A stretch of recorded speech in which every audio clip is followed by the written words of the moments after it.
Hi guys, it's Alex Base here. Welcome to my channel. To get the cheap promotion out of the way quickly, please subscribe to my channel and it will be greatly appreciated. Thank you. Now let's get to the serious stuff. Today I've got the OnePlus 13R and there have been several upgrades compared to its predecessor, the OnePlus 12R from last year, and some of them are very exciting. For example, one of the highlights now it is that they have ditched the 2 megapixel macro lens, thank God, and they have added, again thank God, a 50 megapixel telephoto lens with 2 times optical zoom. The main snapper has been changed from Sony IMX890 on the 12R. Now it is Sony Lithia 700. This is the first time I'm going to test that sensor, so I'm kind of curious to see how it performs in the real world, both day and night. The battery capacity has been upped from 5,500 milliamp hours on the 12R to 6,000 milliamp hours on the 13R. The charging, for some reason, has been downgraded from 100 watts to 80 watts, most likely a cost-cutting measure. And another thing that's been changed is the protection on the front, the screen cover actually. It's still got a screen protector on it, which is great, just like on the 12R. The protection, however, it is Gorilla Glass 7i, and it's an upgrade from the 12R, which was covered by Gorilla Glass Victus. Another thing that's being changed is now it is UFS 4.0, and on last year's model it was UFS 3.1.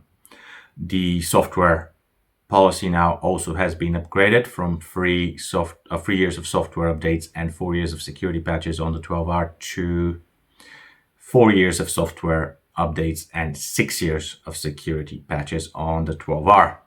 On the 13R, sorry, on this one here. So it is a big upgrade in my book. The chipset has been changed. It's 8 Gen 3. And so there's going to be a significant jump in performance compared to the 8 Gen 2 on the 12R. And some other things have stayed the same. We're going to delve into them, shortly. And this one particularly here is the 12 gigabytes of RAM and 256 gigabytes of storage. In the UK, the price at the minute is £679. In Europe, it goes for about 850 euros. And in India, the price is starting at, I believe it is 43,000 rupees. Now, are these upgrades meaningful? Is it worth it? Let's get delved into it. Let's see what's in the box. It's pretty thin. Don't expect much, really. Here. This one's there we go. That's the only one. So you see the phone, I'll put it aside for now. Put this one away. See what's inside of here. USB-A to USB-C cable. The SIM ejection tool. User guide, safety guide, warranty, and the usual booklets. And this is the phone in its entire glory, and I think I'm just going to slide it down. I'm going to learn eventually how to do this. Take this one off. There we go. So this is it. This is the Nebula Noir color. You can also get it in Astro Gray. I have no idea why do they come with such idiotic names, but anyway, that's just me. And it is made of glass on the back. As far as I know, it's Gorilla Glass 5, but we're going to double check that one. On the side is an aluminium frame with the alert slider on, yes.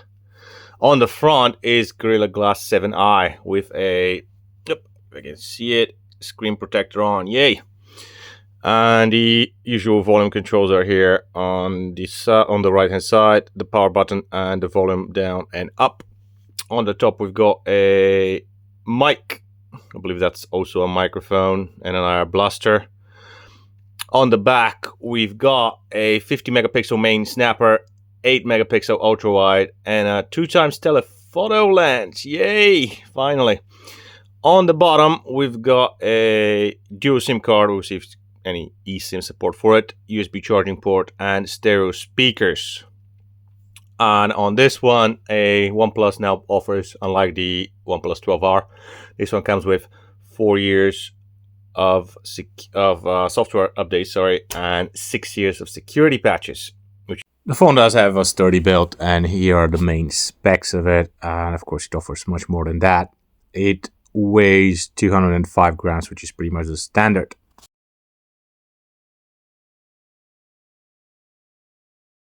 Now let's kick it off with the stereo speakers. They do sound very good overall. There's no Dolby Atmos support, unfortunately, but holo audio is available, just like on other Oppo and Realme and OnePlus devices, and also fixed spatial audio. Let's hear them out.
The phone runs on Android 15 out of the box, and of course this Oxygen OS 15.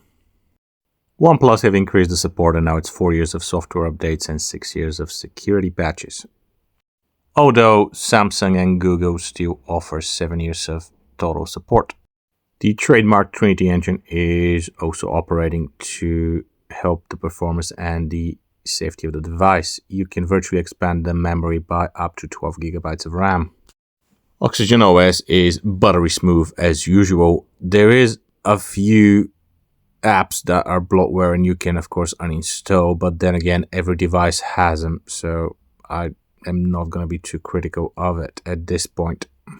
Apart from the great smoothness and fluidity of Oxygen OS, it also has animations and customizations available. You can change the colors and fingerprint and various animations, as well as the icon shape and so on. And it's got always on display. Just remember that if you turn it on, it's going to consume more battery. And yes, the phone does have eSIM support. It is a 2 physical SIM cards, or 1 physical SIM card and 1 eSIM. There is a fingerprint scanner and screen unlock and face unlock too. The fingerprint scanner works pretty fast and pretty well. My favorite alert slider is present. You can go from ring to silent to vibration mode in a space of a second. There are various useful features like split view or smart sidebar, flexible windows, one-handed mode, and so on. There's also one Zen space, which I'm starting to really like. It can really help and alleviate your stress.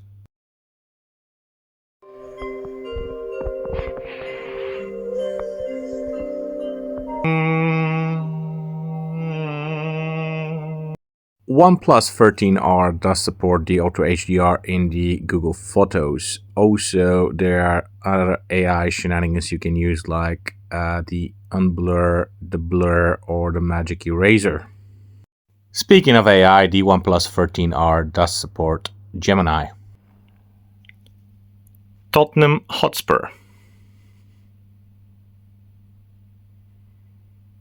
Tottenham's next game is today at 5:35 PM when they will be playing Aston Villa. Now let's move on to the screen. It's a gorgeous 6.78 screen, 1.5K resolution and Dolby Vision. It's a smooth Super AMOLED and I have no complaints about it. You can choose between 5 color modes of the screen and you can adjust the color temperature as well. Also, you can choose to be in Full HD or to go to 1.5K resolution to its maximum potential. You do get HDR in YouTube in certain content, of course, and then you can get 4K and HDR10 Plus and Dolby Vision in Amazon Prime as well as Netflix, and it is a very good picture. No matter what content you're watching, TV shows, movies, sports, animation, or something else, you definitely won't be disappointed with the display quality here. The blacks are deep, the contrast is great, the high dynamic range is also excellent, and the colors are accurate. Now let's talk about the refresh rate. You can choose between 3 modes, the high 120Hz mode, the standard 60Hz, or the auto select, where the system is going to choose for you.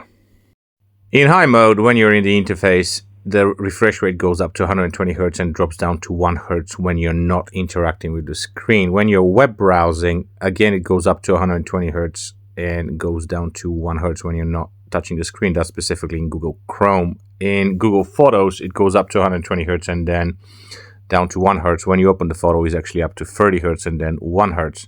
In auto select, it goes up to 90 Hz into the web browsing Google Chrome, and then in the interface is 120 Hz, which is pretty peculiar. In all modes, it's actually 60 Hz maximum and 1 Hz in the Google Maps, and then the videos are alternating between 30 and 60 Hz. And of course, in standard mode, it goes up to 60 Hz and then drops down to 1 Hz. Unfortunately, the only game that went up to 120 Hz was Brawl Stars, while PUBG, Call of Duty, and Asphalt Legends were stuck at 60 Hz, which is a big shame because the chipset is very powerful and can handle it easily. Speaking of the chipset, it's the powerful Snapdragon 8 Gen 3 by Qualcomm. There's a lot of power in it. In the battery settings, you can turn the high performance mode on to make it as fast as possible. I did run the Geekbench 6 in both balanced and high performance mode, and it does make a difference. Just bear in mind that the high performance mode actually consumes more battery. I did the stability tests in balanced mode, and it's pretty much the average for the flagship class. There is nothing that can surprise you here. It is a very powerful chipset with average stamina when it comes to stability, but we've got used to it really at this flagship level. Now let's talk about the battery. It's a massive 6000 mAh battery with 80 watt super fast charging. There are various features in the battery section to help you protect and prolong the life of the battery, as well as give you options regarding the charging. In terms of battery life, 1 hour of phone calls took down the battery by 4%, which is excellent. 1 hour of web browsing took it down also by 4%, which is again excellent. 1 hour of videos took it down by 3%, which is very excellent. And 1 hour of gaming took it down by 10%, which is above average. Since the phone doesn't come with a charger, I do have a 100 watt OnePlus charger at hand, which I used it to charge it the first time. And from 0 to 100% at the 32-minute mark, I got 70%, and a full charge took 56 minutes, which is very respectable results. And again, just to remind you that fast charging does not damage your battery lifespan, period. But again, going back to the fact that it doesn't have a charger in the box, I was curious if a regular 100 watt charger or 80 watt charger in this case could do the job, and I did have a Anker one, so I used that one to just go with it for fun. A 30-minute charge with the irregular PD 100 watt charger gave me 58% charge, and a full charge took 1 hour, which again is pretty good. In terms of battery life and charging, the OnePlus 13R destroys the competition. Now let's take a look at those cameras. We've got a new main snapper, 50 megapixels Sony Litias 700 with optical image stabilization. A new telephoto optical lens. It's a 50 megapixel Samsung Gen 5. And then the old ultra-wide 8 megapixel Sony IMX 355, just like last year. And the previous front camera snapper, which is 16 megapixel Samsung S5K 3P9, like last year. The camera performance is overall good, but it's got its limitations, and we're going to discuss these shortly. The camera app, you see where you go with the ultra-wide, then you go with the main. Then you go with the 2x optical zoom and you click again on the optical zoom 2x and it is the 4x digital zoom. It's pretty well hidden. The selfies are overall likable. They do have good colors, the wide dynamic range is good, and the contrast is also okay. They do seem a little bit soft, but not too bad. These are definitely one of the better selfies I've seen, especially in this upper mid-range class. And you can let me know what you think of them in the comments section.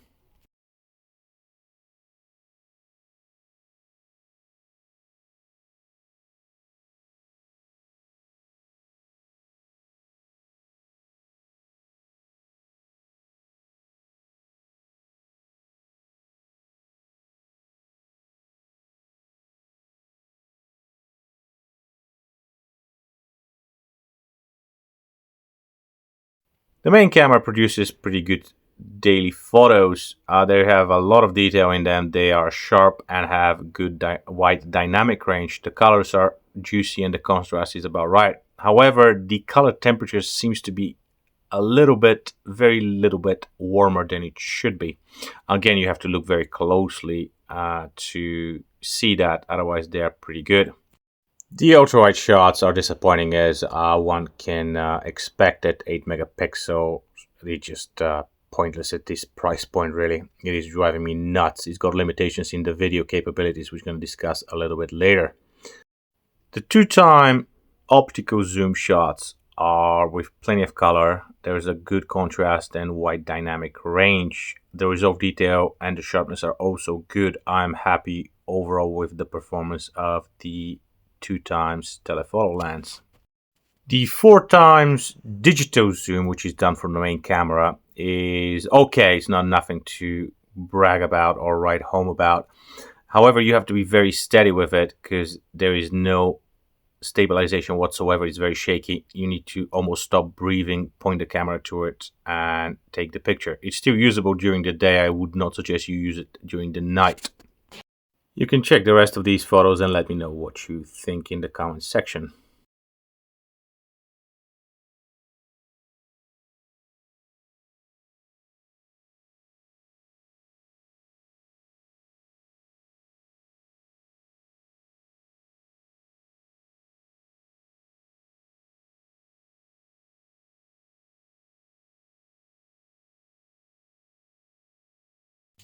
Moving on to the videos, the selfie video is good overall. The colors are okay, the detail is good, and my only gripe is that it's stuck at 1080p at 30 frames per second. It really should have been 4K at 30 frames per second at least.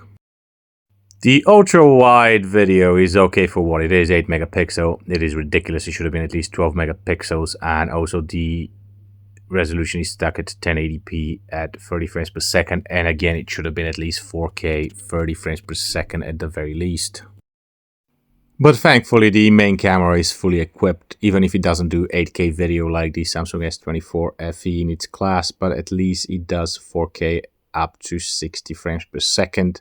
And I did the 60 frames and the 30 frames, and the video is overall quite good. The video quality is good enough, the colors are accurate, the contrast is good, the high dynamic range is wide enough, and the sharpness is just about right.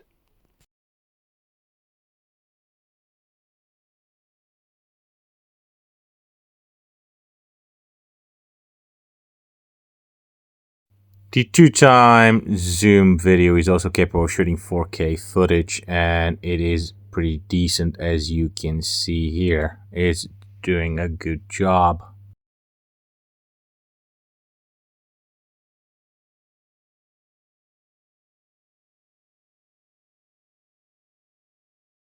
The night selfie shots are good overall. I didn't have much complaints about them. There is enough detail, and the separation of subject again is good. The contrast is also okay, and they're pretty usable even for social media. Again, these are among the better selfies that I've seen on an upper mid-ranger, even better than some of the flagships. The night pictures from the main camera just like during the day, are very solid. And again, just like during the day, the temperature seems to be slightly warmer than it should be, but again, there's not much to take away from them. They're still pretty good. The colors are accurate, the high dynamic range is mostly fine, the contrast is okay, and the sharpness is also good. The ultrawide shots turn out to be slightly better than I expected. I didn't expect much to begin with. They're decent, to put it that way, but nothing spectacular. And the detail and the lack of noise is good. However, the colors are bland, the color temperature is again too warm, and the sharpness is really not that good. The high dynamic range also needs some work. The 2x optical zoom shots are overall good. They are relatively sharp, detailed, and offer good wide dynamic range. I'm overall pleased with the results here. When it comes to the 4x digital zoom, you're probably better off not using it at night. It's still usable, but the colors are much softer and anemic pretty much, and the shadows are not that well developed, and it just probably just use it during the day. That's my suggestion. Check out the rest of the night shots and see what you think of them, and then we can move to the night video.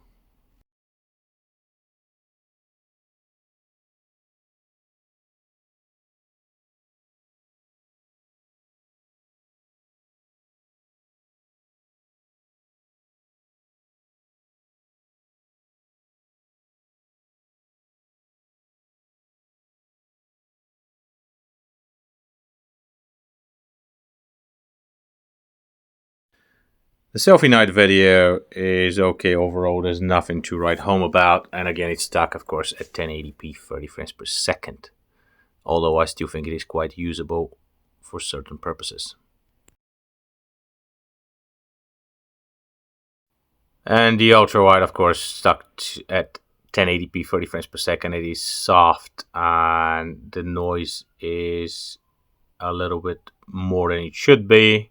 But then again, I've expected that, so just don't use it at night. Footage from the main cam 4K at 60 frames per second is actually quite good. The shadows probably could do a little bit more of a development, but the detail is good, the colors are good, the contrast is good, the high dynamic range is good. Simple as that. The 2x zoom video at 4K 60 frames per second is decent without being spectacular. I still think it's very usable even at night, just like during the day, but it is nothing spectacular or phenomenal. Well, there you have it, guys, the OnePlus 13R. An overall very good upper mid-ranger. It's got great screen and also great performance, great battery life, and great charging. It absolutely crushes the competition, really, in those 4 areas. If these are the most important things that you're looking for in a smartphone and you're in the market for, a device in that price range, definitely go for this one. If, however, you've got other things that you're most important, like, for example, the camera, I do have my gripe with the 13R is in the camera department. Not in the IP65 rating, which should have been IP67 at least. It is the camera. That 8 megapixel ultra wide is driving me nuts. It has no place at this upper mid-range level. And the 1080p video stuck at 30 frames per second is just, never mind. On the front again, the selfie video is also stuck at 1080p 30 frames per second. Both ultra wide and the selfie should be at least at 4K 30 frames per second at this price point, period. The main camera is pretty good day and night. The telephoto camera also performs admirably well. The selfie cameras is also good, except for the video, which is stuck at 1080p 30 frames per second. If you're in the market for an upper mid-ranger, I also suggest you definitely check the Samsung S24 FE. I was pleasantly surprised by how well-rounded that device is, and it has things that this one doesn't. For example, IP68 rating for water and dust resistance. It's got also wireless charging and reverse wireless charging too. Another device you can check is Motorola Edge 50 Ultra, which I have not reviewed yet, but again, it might be in the works. It cannot match this one in terms of performance and screen, but it's still got IP68 and also 125 watt charging and wireless charging too. And if you live in Asia, of course, India, China, or any market where you can get the Vivo V40 Pro, which I personally reviewed, I suggest you have a look at it as well. It is a very good overall upper mid-ranger. Thank you very much for watching and see you next time. Ciao.